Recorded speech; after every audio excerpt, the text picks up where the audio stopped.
আকাশ লালাব, সূর্যাস্তের ক্ষণ, সুন্দর গগনে পাখিদের আনাগোনা দেখতে মন্দ লাগছে না। যে কেউ মুগ্ধ নয়নে এই পড়ন্ত বিকেলের সৌন্দর্যে তাকিয়ে থাকতে বাধ্য। কিন্তু ইজানের দৃষ্টিযুগল অন্য জায়গায় স্থির। সে প্রেম ভালোবাসার জন্য নিজেকে তৈরিই করেনি কখনো। আজীবন চিরকুমার থাকার চিন্তাধারাও করেছিল এককালে। ভাবতেও হাসি পায়। সেই চিন্তাধারার ইজান আর আজকের ইজানের মধ্যে তফাৎ। এর দেয়ালটা এখন সুউচ্চ শক্ত। ইজানকে বুড়ো আঙুল দেখিয়ে তার শক্ত হৃদয় নিজেই নিজের ধ্বংস খুঁজে নিয়েছে। ইজান মানতে নারাজ। মন মস্তিষ্কের এই অঘোষিত যুদ্ধে একসময় মনই জয়ী হলো। ইজান সঙ্গে সঙ্গে একটা প্রলম্বিত নিঃশ্বাস ত্যাগ করে। বুকের কাছটা এখনো মেয়েটার মাথা চেপে রাখা। ও পেছনে ঘাড় বাঁকিয়ে ইশারা দিতেই একজন নেমে এসে গাড়ির দরজা খুলে দেয়। ইজান অনিন্দিতাকে পাজকলে নিয়ে গাড়ির পেছনের সিটে বসে। বাইরে দাঁড়ানো ব্যক্তিটির উদ্দেশ্যে বলে, গাড়ি স্টার্ট দাও, স্পিড যেন কম থাকে। সে মাথা হেলিয়ে উঠে পড়ে গাড়িতে। গাড়ি চলতে শুরু করে। ইজান পরে বেকায়দায়। নরম সরম দেহটা সামলাতে তাকে হিমশিম খেতে হচ্ছে রীতিমতো। তার উপর মেয়েটা ক্রমশ ঘামছে। ইজান সামনে বসা মানুষটার উদ্দেশ্যে পুনরায় আদেশ ছুড়ে। পেছনে তাকাবে না জাওয়াদ। জাওয়াদ নিঃশব্দে হেসে ফেলে সেই আদেশ শুনে। ইজান এক হাতে মেয়েটাকে আগলে রেখে মাথার হিজাবে টান দেয়। পিনে লেগে কিছুটা ছিঁড়ে যেতেই ও জিভ কাটে। কাজ থামিয়েই আগে পিনগুলো খুলে জানালার বাইরে ছুঁড়ে ফেলে। এরপর হিজাবটাও খুলে একপাশে রাখে। পাঞ্জাবির পকেট থেকে প্রিয় রুমালটা বের করে তপ্ত নিঃশ্বাস ফেলে। মেয়েটার মুখ গলা মুছিয়ে দেয়। ফের রুমাল পকেটে ঢুকিয়ে মেয়েটাকে আলগোছে শুয়ে দেয় নিজের কোলের ওপর। পা ভাঁজ করে তুলে রাখে সিটে। কংক্রিটের রাস্তা। জাওয়াদ গতি কমালেও ঝাঁকুনি কমছে না। পেছন থেকে সহসা রামধামক ভেসে আসে। জাওয়াদ, তোমার ম্যাডাম উঠে যাবে, আস্তে চালাও। জাওয়াদ নিচু গলায় আওড়ায়। স্যার, রাস্তা খারাপ।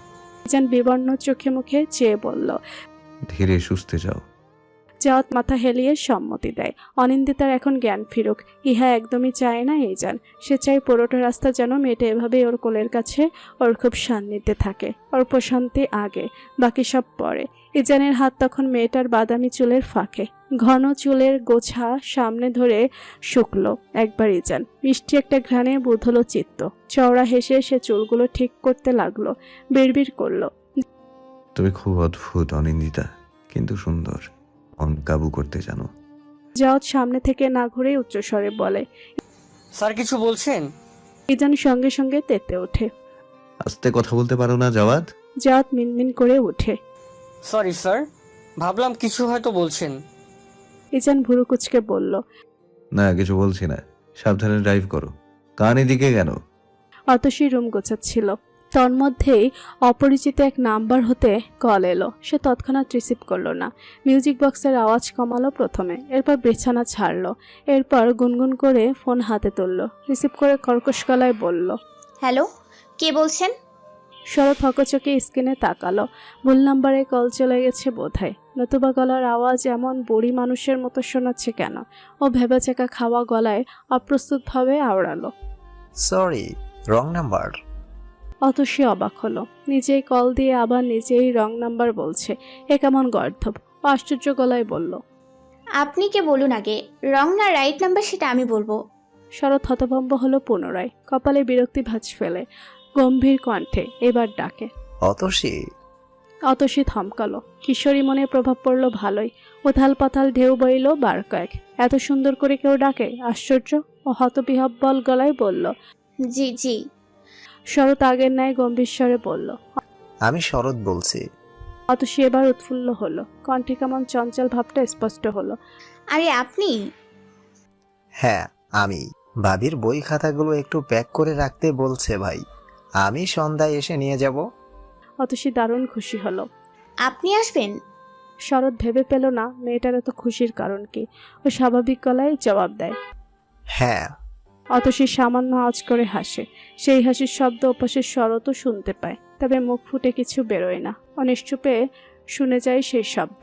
অতসী একসময় হাসি থামিয়ে বলল, আচ্ছা ভাইয়া, আমি সব প্যাক করে রাখবো। বাড়ির সামনে গাড়ি থামাতে বলল ইজান। যাও তাই করলো। নেমে এসে দরজা খুলে দিতেই ইজান থামলো।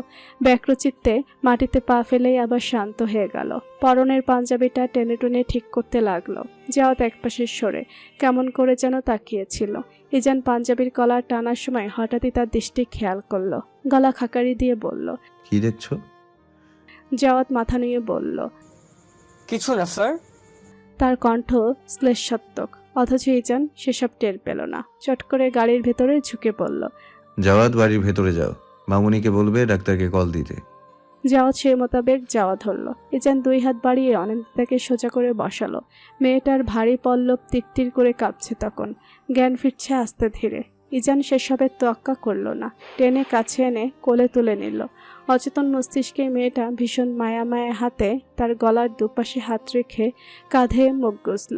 চিত্ত একটু নড়ে চড়ে উঠল ইজানের। ঘন ঘন নিঃশ্বাস কাঁধের দিকটায় আসছে পড়ছে, তাতে অবস্থা বেহাল ওর। ও বহু কষ্টে নিজেকে সামলালো, হাঁটা ধরলো। এরপর কামিনী দরজার পাশে গিয়েও সরে এলেন। অনিন্দিতা নাকি অজ্ঞান, ডাক্তার ডাকতে বলেছে ইজান। উনি ছুটে সদর দরজার দিকে অগ্রসর হতেই ইজানের কাজ কারবার দেখে সুজলাকে নিয়ে রুমে চলে গেলেন। সিনথিয়ার ঠোঁটের ভাঁজে বড়সড় ফাঁক, বাকিরা মেটমেটিয়ে হাসলেও নিয়নের চেহারা শিথিল। ইজান সোজা দোতলার দিকে অগ্রসর হলো। প্রথম সিঁড়িতে পা রেখে একটু থামলো। সুভা তৎক্ষণাৎ ব্যঙ্গ সুরে বলল, কি ভাইয়া, এতটুকু তো এই শক্তি শেষ? আশ্চর্যজনকভাবে ইজান আজ রাগল না, কেবল চাপা হেসে আবার হাঁটা ধরল। ইয়ামিন ইমাদের কাজ চাপড়ে পড়ল। দেখেছিস ভালোবাসা কাকে বলে? ইমাদ দাঁত কেলালো বেহুদা, বলল, দেখছি, কিন্তু সেসব তোমার কপালে নেই। ইয়ামিনকে থমথমে করার জন্য এক বাক্যই যথেষ্ট ছিল। সে বিবশ নয়নে তাকালো ইমাদের দিকে, করুণ সুরে বলল, এভাবে বলিস না, একদিন অপূর্ব আমাকে ঠিক পাত্তা দেবে, দেখিস। ইমাদ মাথা ঝাঁকিয়ে বলল। ওকে।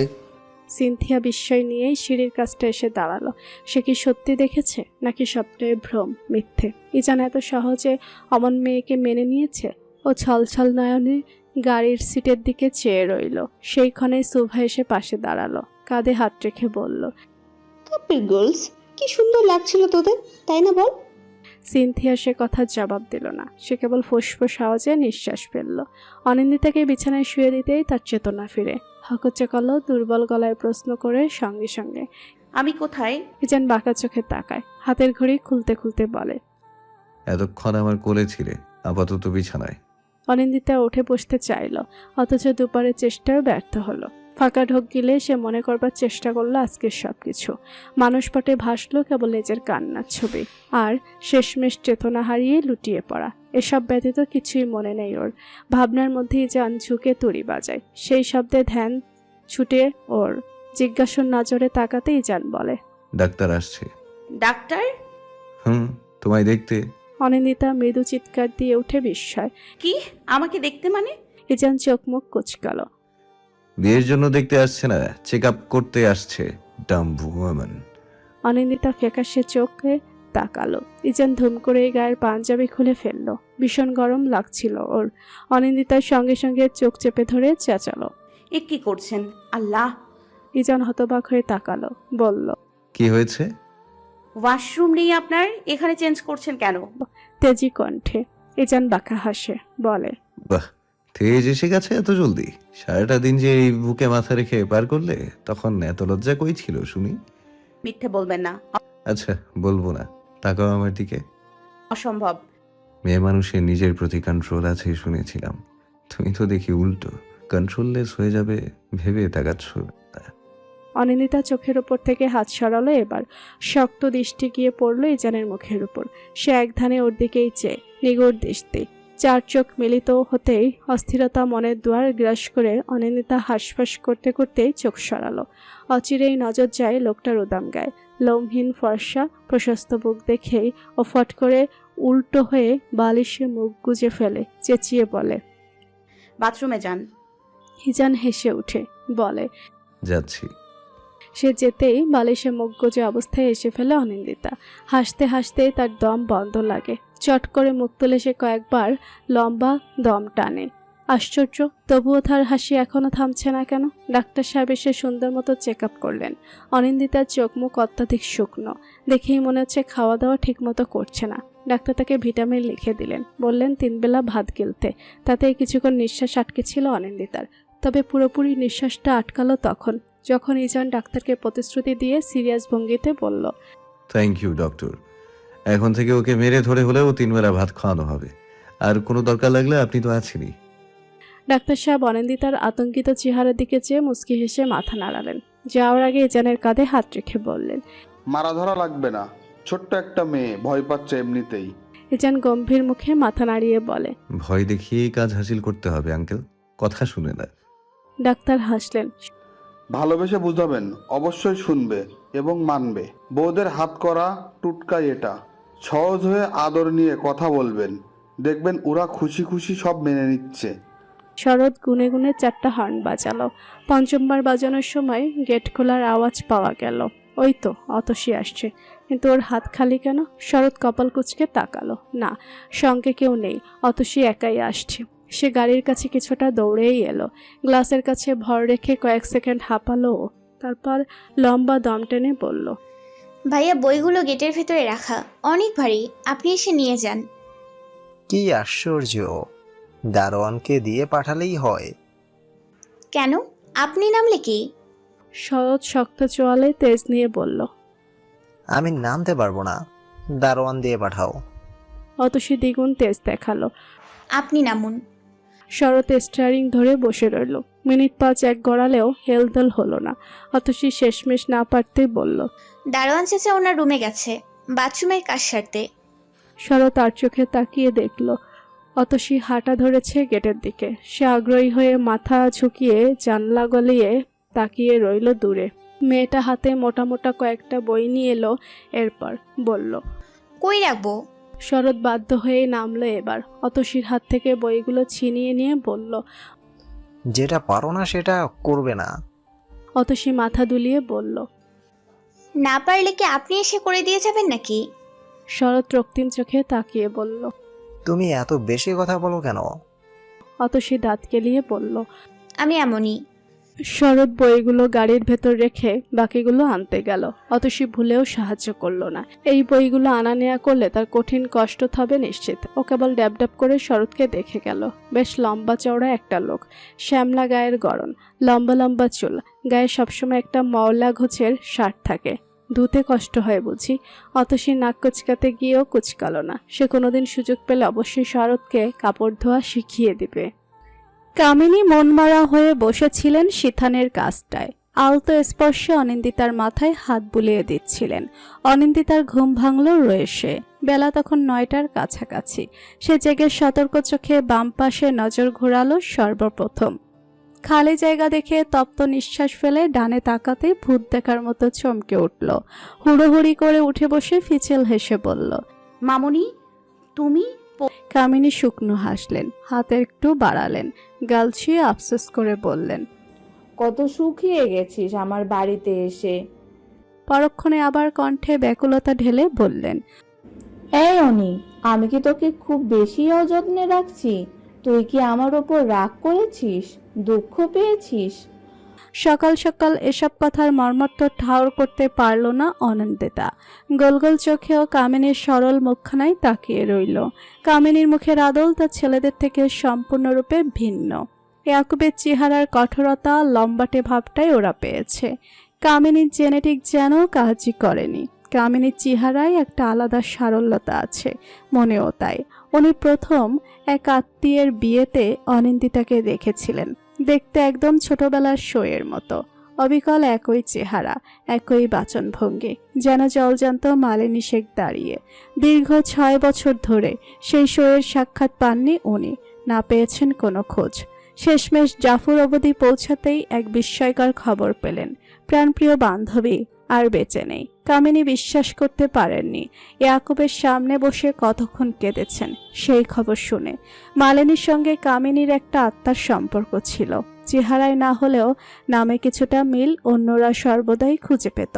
সুন্দর মতো তাদের 2 বোনও বলে দিত ক্লাস 12 অবধি একসঙ্গে পড়াশোনা করে হঠাৎ করেই কামিনীর বিয়ে হয়ে যায় ইয়াকুবের সঙ্গে। সে আরেক আশ্চর্যজনক কাহিনী। কামিনী টলমলে চোখে তাকিয়ে ফের বললেন, বুঝতে পারছি, অপরিচিত মানুষদের সামনে তোর আনইজি ফিল হয়। তোকে নিচে যেতে হবে না, টুম্পা এসে 3 বেলায় খাবার দিয়ে যাবে। আমি ওকে বলে দিয়েছি, তুই শুধু খাবি আর মন দিয়ে পড়বি। প্রথমে ব্যাপারটা খোলসা হতেই শেষ বেলায় পড়ার কথা শুনে থমকালো অনিন্দিতা। বিস্ময় নিয়ে আওড়ালো। পড়বো। কামিনী মাথা নাড়িয়ে বললেন, হ্যাঁ পড়বি। ইজান বই আনিয়েছে ও বাড়ি থেকে। ওই দেখ, একটা টেবিলও সকালে এনেছে, তুই টের পাসনি? ঘুমেছিলি তো? আচ্ছা, আমি নাস্তা পাঠাচ্ছি, তুই ফ্রেশ হ। কামিনী চলে গেলেন। অনিন্দিতাকে ফেলে গেলেন এক আস্ত বিস্ময়কর পরিস্থিতির মধ্যে। বড়সড় স্টাডি টেবিলটার দিকে তাকিয়ে ও মুখ ইঞ্চিখানেক ফাঁক হলো। কাল রাত পর্যন্ত এখানে একটা ছোট্ট টেবিল ছিল, চেয়ার ছাড়া। আজ হঠাৎ চেয়ার সহ বড় একটা স্টাডি টেবিল এই স্থান দখল করেছে। ঘরটা কেমন ভরা ভরা লাগছে। অনিন্দিতা তড়িৎ উঠে দাঁড়ালো। এলোমেলো চুল হাত কোপা করে বইগুলো ছুঁয়ে দেখলো। খুবই বিন্যস্তভাবে গুছিয়ে রাখা সেগুলো। কল্পনায়ও বোধহয় এই চিন্তা আনলো না যে গুছিয়ে টুছিয়ে সেই দাম্ভিক ইজানি রেখেছে। অনিন্দিতা আনমনেই মুচকি হাসল। ইজানের একটা বড়সড় ধন্যবাদ প্রাপ্য। সে খারাপ হলেও কম খারাপ। রাজনীতিতে ইজানের নিবরাস জুবায়ের ব্যতীত কোনো শত্রু থাকলে সে হলো আজওয়াদ রাব্বি, এক রহস্যময় পুরুষ। গত এক যুগ যে দেশের বাইরেই ছিল বেশিরভাগ সময়। কেবল ইলেকশনের সময় এসে কলকাঠি নেড়ে সব ভেস্তে দেওয়ার চেষ্টায় থাকত। সে আজ হাজির হলো ইজানের সামনে। ইজান তাকে দেখে কেমন করে যেন হাসলো। সে এসেছে একটা বৈঠকে। বৈঠক শেষে তার আরও কাজ আছে। আজ সে এলাকার উন্নয়নের উদ্দেশ্যে কিছু উদ্যোগ নেবে, সেগুলোর উদ্বোধন আছে। সুতরাং হাতের সময় একদমই নেই। ফালতু আলাপও সে সারবে না। আজাদ বিপক্ষ দলের লিডারের ছেলে। সে এখানে আসার কথা নয়, তবে সে এসেছে বৈঠক শুরু হওয়ার আগে, শুধু এবং শুধুমাত্র ইজানকে দেখা দিতে। ও এসেই চোখের সানগ্লাস খুলল। অদ্ভুত দৃষ্টি। বিপরীতে দাঁড়ানো ইজানের নজরও ধারালো। প্রতিপক্ষকে ঘায়েল করা যেন অতি নগণ্য বিষয় তার নিকট। আজওয়াদ নড়ে চড়ে দাঁড়িয়ে টেনে টেনে বলল, আসসালামু আলাইকুম এমপি সাহেব। ইজান ভারী অবাক হওয়ার ভান ধরল। ঠেস দিয়ে বলল, ও বাপরে, আজকাল দেখছি শয়তানও সালাম দেয়। কি আশ্চর্য, কি আশ্চর্য। ব্যঙ্গাত্মক কণ্ঠ। আজওয়াদ বিপরীতে মাথা নুয়ে হাসল। ইজান তৎক্ষণাৎ বলল, এভাবেই মাথা নামিয়ে ঝেড়ে কাজ। আজওয়াদ এবার তীক্ষ্ণ চোখে তাকালো। দুহাতে বুকের কাছে আড়াআড়ি ভাবে ভাঁজ করে দাঁত চেপে হিসিস করল। 2 টাকার এমপি হয়ে এত ভাবনিস কিভাবে? ইজান গম্ভীর মুখে ভীষণ সিরিয়াস গলায় বলল, তাও তো আমি 2 টাকার এমপি। তুই তো শালা নমিনেশনই পাস না, বাপের আঁচল ধরে ঘুরিস। বাম পাশে দাঁড়ানো হিমেল বিষম খেল। ডান পাশে দাঁড়ানো মুনিম হেসে ফেলল শব্দ করে। বলল, ভাই, বাপের আঁচল কেমন হয়? ইজান কলার টেনে বলল, হয় একভাবে। আচ্ছা, বাপের আঁচল ধরে ঘোরা পাপা কি প্রিন্স আজ আসি? ফালতু কথার সময় নেই। দেশে যতদিন আছিস একটু সাবধানে থাকিস। ইজান সতর্ক করেই থ্রেড দিল। আজওয়াদ রাগ চেপে হাসল। বলল, বিয়ে করেছিস শুনলাম। ইজান যাওয়ার জন্য পা বাড়িয়েছিল। সে পা গুটিয়ে রক্তিম চোখে ঘাড় বাঁকিয়ে তাকালো। অগ্নিঝরার নজর ভস্য করে দিতে চাইছে প্রতিপক্ষকে। আজওয়াদ কাঁধ উঁচিয়ে বলল, অভিনন্দন জানাবো রে ভাই, এভাবে তাকাস না, বউকে তো কেড়ে নিচ্ছি না। ইজান 2 কদম এগোতে নিলেই হিমেল মুনিম এসে তাকে ধরে আটকালো। আজওয়াদও পেছনে সরে দুহাত উপরে তুলে স্যারেন্ডার করার ভঙ্গিতে বলে, সরি, ডোন্ট গেট মেট। বলেই সে রফাদফা হয়ে গেল। ইজান সাপের মতো ফোঁসফোঁস করে উঠল। চোয়াল শক্ত করে বলল, শালার বউকে এত লুকিয়ে রাখি, তাও শকুনের দলের নজর ওইদিকে। বুকে ঠুকিয়ে রাখবো, দেখি কোন শকুন এবার ইজানের কলিজায় হাত দেয়। মুনিম সঙ্গে সঙ্গে মুখ চেপে শব্দহীন হেসে অন্যদিকে চাইল। হিমেলও তাই। সেসবে বিশেষ খেয়াল নেই ইজানের। তার মাথায় তখন রাগের পাহাড়। 2 দিন থাকার কথা হলেও নিয়নের যাওয়ায় নামগন্ধ নেই। আজ সে জানালো কামিনীর বড় বোন কল্পনা ইজানের নতুন বউকে দাওয়াত দিয়েছেন। যেই সেই দাওয়াতও নয়, বিশাল আয়োজন। ইজানকে তিনি অত্যাধিক স্নেহ করেন কিনা কামিনী মানা করেননি, আবার হ্যাঁও বলেননি। ছেলের কাজ নিয়ে তিনি অবগত। হুটহাট গায়েব হয়ে যায়, আবার হুটহাট এসে দেখা দেয়। বউটাকেও ঠিকমতো সময় দিচ্ছে না। কামিনী কিছু বলতে গিয়েও বলেন না। তিনি কেবল কল্পনাকে আশ্বস্ত করলেন, ইজান না গেলেও অনিন্দিতাকে নিয়ে সবাই ও বাড়িতে যাওয়ার চেষ্টা করবে। কামিনী গেলেও থাকবেন না। ইয়াকুবকে একা কখনোই ছাড়েন না উনি। যাওয়ার কথা শুনে অবশ্য অনিন্দিতা কোনোরূপ প্রতিক্রিয়া দিল না। একটু ঘুরে আসলে ক্ষতি কি? ঘুরে ফিরে শেষে পড়াশোনায় সম্পূর্ণভাবে মনোযোগ দেওয়া যাবে না হয়। সে তাই মন স্থির করলো। বাড়ি থেকে আসার পর সে একদম জান দিয়ে পড়ালেখা করবে। এর আগে টুকটাক পড়তে বসবে। সেই মোতাবেক সে সন্ধ্যার দিকে চেয়ার টেনে পড়তে বসলো। খাতা বই উল্টে পাল্টে দেখলো অনেকক্ষণ। অনেকদিন পর চেয়ার টেবিলে বসেছে। বইয়ের পাতা উল্টানোর মধ্যেই ও 4 বার হাই তুলল। শেষমেশ না পারতেই বই বন্ধ করে মাথা রাখলো তার উপর। চোখ বুজে আরামসে পড়ে রইল অনেকক্ষণ। সময় গড়ালো, সময়ের হিসেব নেই। আধঘুমের মধ্যে হঠাৎ গমগমে পুরুষালী কণ্ঠ শোনা গেল। এই তোমার পড়ালেখা করার নমুনা? অনিন্দিতার সঙ্গে সঙ্গে মাথা তুলল, দাঁড়িয়ে গেল। বড় বড় আখিদাই তুলে দেখল। ইজান তাকিয়ে। বরাবরের মতোই একরাশ কঠোরতা গ্রাস করেছে সুন্দর চেহারাটা। অনিন্দিতা ঠোঁট চেপে বলল, অনেকদিন পর বসেছি তো। ইজান সে কথার ধার ধারল না। সম্পূর্ণ কথা শেষ হওয়ার আগেই সে পূর্বের ন্যায় গমগমে আওয়াজে বলে, ডেইলি 18 ঘন্টা পড়বে, 6 ঘন্টা ঘুমোবে। অনিন্দিতা হতবহব্বল নেত্রে তাকিয়ে পলক ঝাপটালো কয়েকবার। বলল, জি 8 ঘন্টা। কানে সমস্যা নাকি? 18 বলেছি, 8 না। আজব, খাওয়া দাওয়া করবো না? টুম্পা তো খাবার দিয়ে যাবে, দরকার হয় কেউ খাইয়েও দেবে। আর গোসল? ইজান চোখ তুলে তাকালো এবার। হাতের কালো বেল্টের দামি ঘড়িটা রাখার জন্য ড্রেসিং টেবিলের দিকে অগ্রসর হতে হতে বলল। সেটাও কাউকে করিয়ে দিতে হবে নাকি? অনিন্দিতা কেসে উঠল। ইজান তার তীক্ষ্ণ নজর সরালো না। অনিন্দিতা কাশি থামিয়ে প্রসঙ্গ পাল্টাতে চাইল। আপনার বড় খালা দাওয়াত দিয়েছে জানেন? ইজানের নিগুড় দৃষ্টির অবলোকন তখনও শেষ হয়নি। মন প্রাণ জুড়িয়ে সে মেয়েটার হাস্যোজ্জ্বল চেহারা দেখে গেল অনেকক্ষণ। মেয়েটা আজ এত ভালো ব্যবহার করছে কেন? বই পাওয়ায়? এমন হলে ইজান তাকে একটা লাইব্রেরি বানিয়ে দিবে। ইজান চোখ সরালো না, তবে দৃষ্টির নিচের দিকে আনলো, সোজা মেয়েটার হাতের দিকে। একটা দিয়ে আরেকটা দলাই মালাই করছে। এত অশান্তি কিসের? ইজান তপ্ত নিঃশ্বাস ফেলে, বলে, শুনলাম। আপনি যাবেন? চঞ্চল গলা। ইজান ভাবলো অনেকক্ষণ, মেয়েটাকে বাঁচিয়ে দেখা যাক একটু। না। ইজানের উত্তর পেয়ে আশ্চর্যজনকভাবে অনিন্দিতা চওড়া হাসল। যাক, লোকটা যাবে না। সে মুক্ত পাখির মতো একটু ডানা ঝাপটাবে। কি সুখ, কি সুখ, আহা! ওর মুখের চকচকে হাসি দেখে ইজানের চেহারা থমথমে হলো। বিড়বিড় করলো, বেঈমান মেয়ে মানুষ। অনিন্দিতা তখন মাথা দুলিয়ে বলল, ঠিক আছে, আমি যাব। ইজান ফটাফট কথা ধরল, তুমি যাবে মানে? আমি না গেলে তুমিও যাবে না? বিনা বৃষ্টিতে বজ্রপাত ঘটল যেন এবার। অনিন্দিতা অবিশ্বাস্য গলায় প্রশ্ন করল, কেন আমি যাব না? আপনার সঙ্গে আমার ধরা বাঁধা নাকি? ইজান আচানকই এগিয়ে এলো। ঠোঁটের কোণে সুবিস্তার কুটিল হাসি। সে এগোতেই অনিন্দিতা দেয়ালে ঠেস দিয়ে দাঁড়ানো। ইজান থামল না। ইঞ্চিখানিক দূরত্বে সে নিজেকে আটকালো বহু কষ্টে। অনিন্দিতা আরেকটু দেয়ালের সঙ্গে মিশে যেতে চাইল, পারল না। দেয়ালের দুপাশে ইজান হাত রাখতে ওর নড়াচড়া বন্ধ হলো। চিত্ত হলো বরফ শীতল। পেটটা অসহ্য করার মোচড় দিয়ে উঠল। অসহায় চোখ দুটো নামিয়ে তেজ দেখিয়ে দৃঢ়কণ্ঠে বলল, সরুন। ইজান তাকে আরেকটু বিস্ময় উপহার দিল। কিঞ্চিত ফোলা দুটো গালে ডান হাতের তর্জনী বৃদ্ধাঙ্গুল দ্বারা আস্তে করে টোকা দিল। তারপর সেই স্থানেই তর্জনী চেপে ধরে বলল, একদম তেজ দেখাবে না। তেজ দেখালে রাগ চাপে মাথায়, কিন্তু তোমার উপর আমি রাগ দেখাতে পারছি না ইদানিং। নিজের মধ্যে দমিয়ে রাখা লাগে। এই রাগ জমানোর কষ্ট তো তুমি বুঝবে না। অনিন্দিতা চোখ বন্ধ করে টান টান হয়ে দাঁড়িয়ে রইল। ওর কুচকানো মুখ কিছুটা ভীত চিত্তে দেখে সরল ইজান। বলল, কি বলছিলে? আমার সঙ্গে তোমার ধরা বাঁধা কি না? অবশ্যই ধরা বাঁধা। বিয়ে করা বউ তুমি আমার। আমি যেখানে তুমি সেখানে, তুমি যেখানে আমি সেখানে। Got it? অনিন্দিতা জড় পদার্থের মতো দাঁড়ানো তখনও। ইজান চাপা হাসে।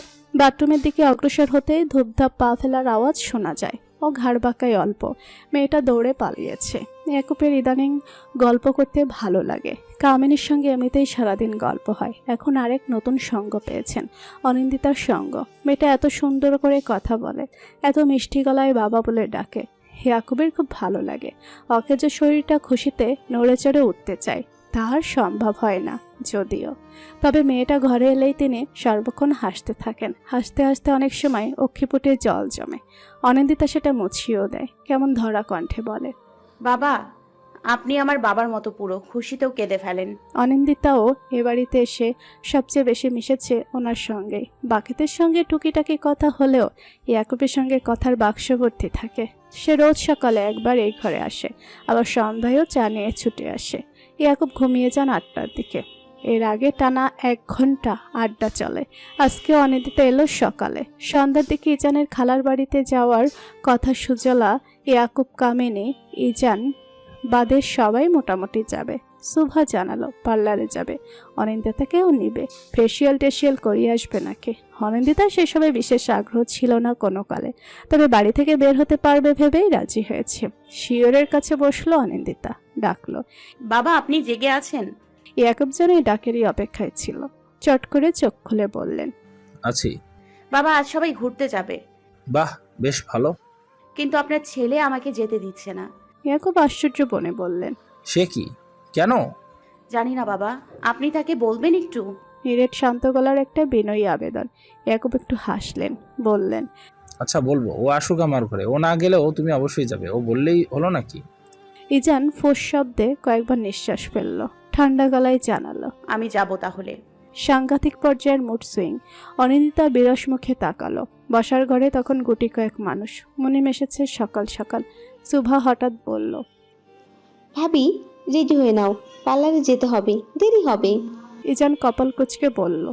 কি পার্লার? সুভা মাথা নাড়াতেই সে শক্ত গলায় বলল, কোনো পার্লারে যাওয়া হবে না। সুভা ঠোঁট উল্টে বলল, কেন? তোদের একা ছাড়া হবে না। প্লিজ ভাইয়া। ইজান হঠাৎই মুনিমের দিকে ঘাড় ফিরালো, বলল, তাহলে মুনিম যাবে সঙ্গে। মুনিম আতকে উঠে, কি ভাই, আমি লেডিস পার্লারে? মানে আমি কিভাবে? তুই যাবি? শক্ত কণ্ঠের বিপরীতে দমে গেল মুনিম। হম্বিতম্বি করা অনিন্দিতার দিকে চেয়ে বলল, কোন পার্লারে যাবেন ভাবি? এলাকার মাথায় ঝাক্কা সাক্কা আছে, শুনেছি সার্ভিস ভালো, ওইটাই যাবেন? ভর দুপুরে খুশির মাথাটা চক্কর দিয়ে উঠল। সঙ্গে সঙ্গেই সে দেয়ালের উপর ঠেস দিয়ে দাঁড়ালো। তাতেও লাভ হলো না। ধুম করে নিচে পড়ে যেতেই বুয়ারা চেঁচিয়ে ওঠে। দুজনে ওকে ধরে। বিছানায় শুয়ে কাপা কাপা হাতে নিবরাসকে কল দেয়। এই দুই খালা রান্নাবান্না বাদে সবকিছু করেন, তবে তাদের মূল কাজই হচ্ছে খুশির উপর নজর রাখা। তার কিছু হলে নিবরাস তাদের জানে মেরে ফেলবে।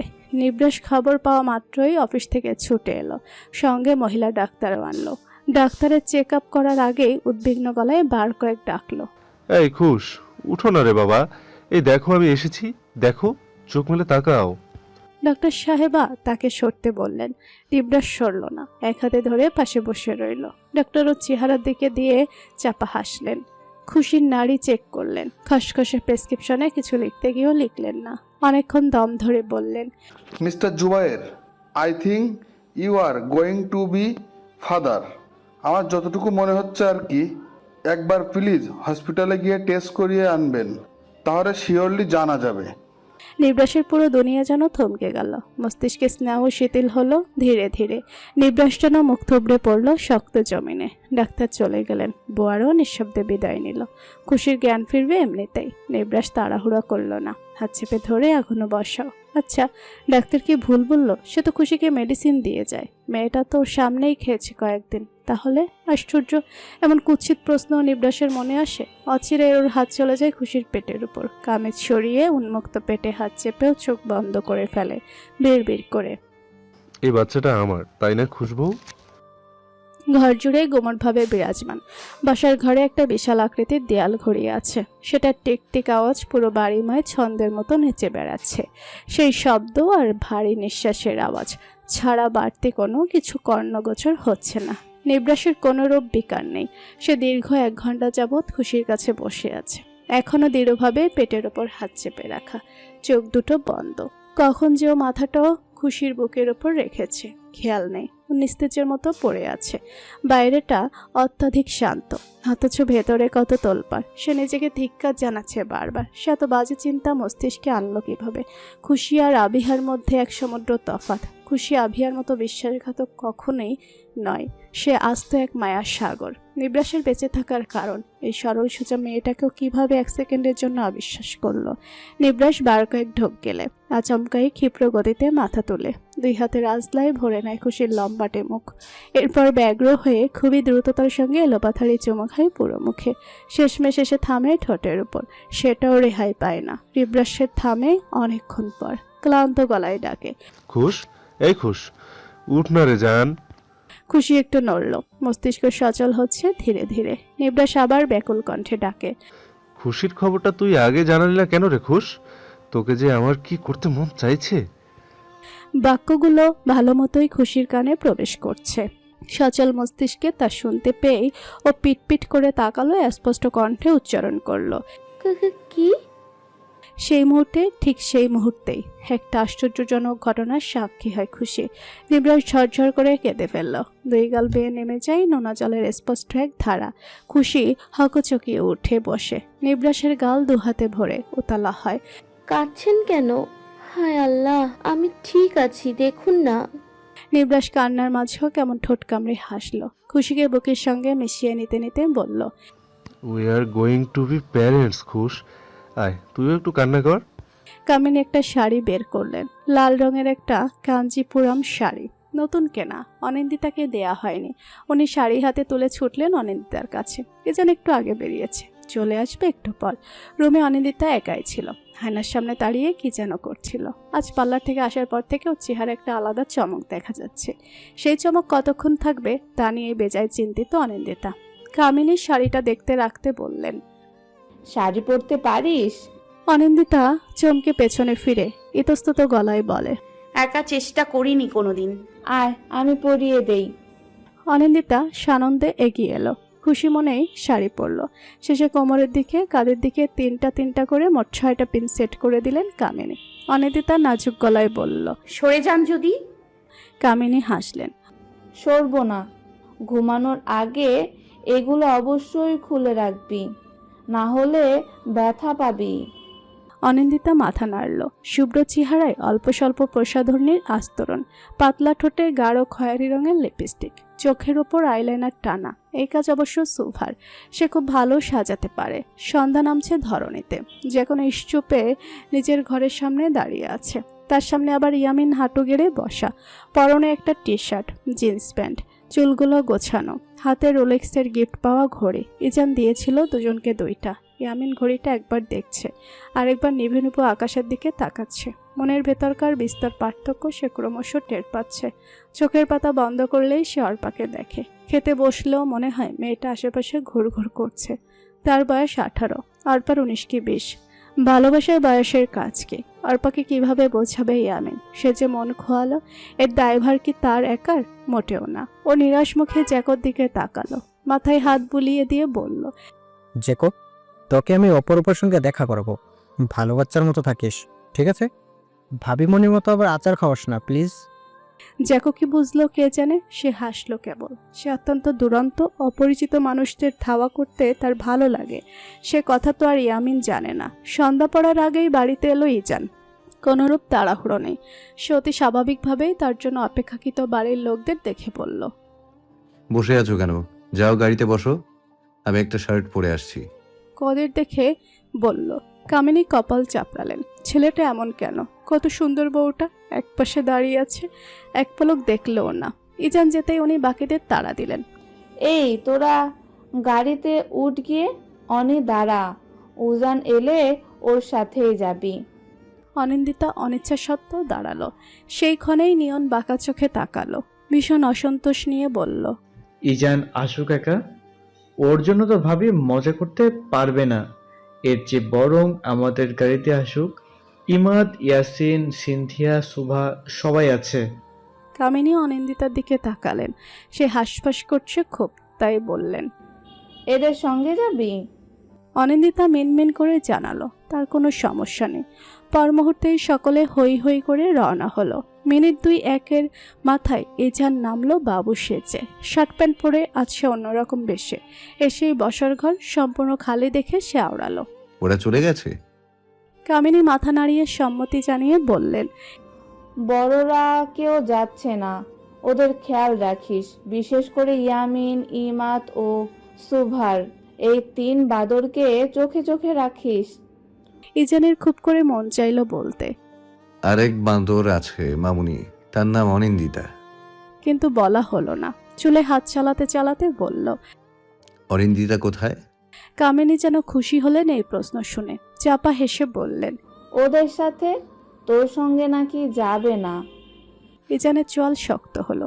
কি সাংঘাতিক কথা ফুটেছে মেয়েটার মুখে। সে একটু নরম কি হলো? মেয়েটা তো মাথায় উঠে যাচ্ছে। ইজান বাড়ি থেকে বেরিয়ে দেখলো একটা গাড়ি ইতোমধ্যে রওনা দিয়ে দিয়েছে। সেই গাড়িটাই বাকিরা। ইজান কটমটিয়ে রাস্তার দিকে তাকালো। হিমেল গাড়ির দরজা খুলে ঠোঁট এলিয়ে হাসলো সহসা। বলল, আপনাকে একদম নায়কদের মতো লাগছে ভাই। ভাবি তো চোখ ফেরাতেই পারবে না। সঙ্গে সঙ্গেই রক্তিম চোখে তাকালো ইজান, বলল, ফালতু বকবি না।